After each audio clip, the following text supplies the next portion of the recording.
मुख्यमंत्री देवेंद्र फडणवीस ने कहा कि शहरी नक्सलवाद के विरुद्ध जन सुरक्षा अधिनियम पारित कर दिया है।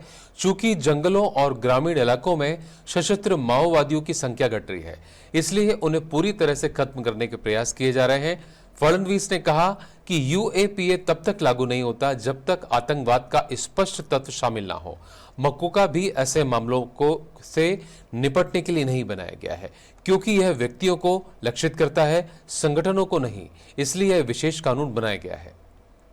मुझे बहुत संतोष है कि अर्बन माओवाद के खिलाफ जन सुरक्षा विधेयक हमने कल पास किया है।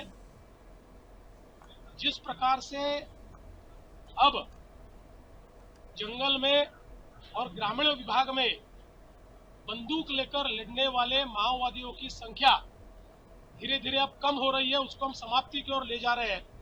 ऐसे समय एक सोचे समझे डिजाइन के तहत ये सारे के सारे लोग अर्बन फ्रंट तैयार कर रहे हैं, जिसको ऐसा नाम दिया जाता है कि मानो ये बहुत संवैधानिक रूप से काम करने वाली संगठनाएं हो, लेकिन इनका मूल तत्व भारत के संविधान को नकारना है।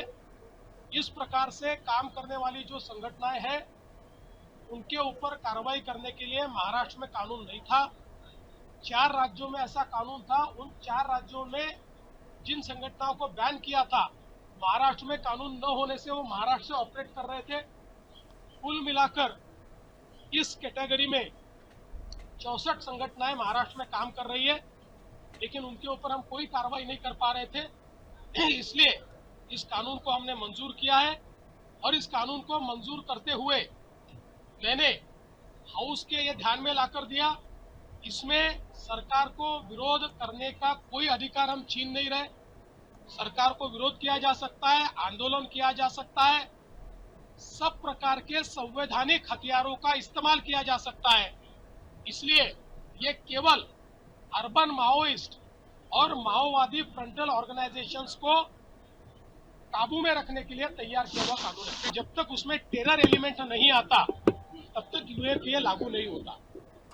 और मकोका का कानून ये इस प्रकार के कार्रवाइयों को हैंडल करने के लिए नहीं है, क्योंकि मकोका में व्यक्ति पर कार्रवाई होती है, संगठन पर कार्रवाई नहीं होती। इसलिए ये कानून तैयार किया है।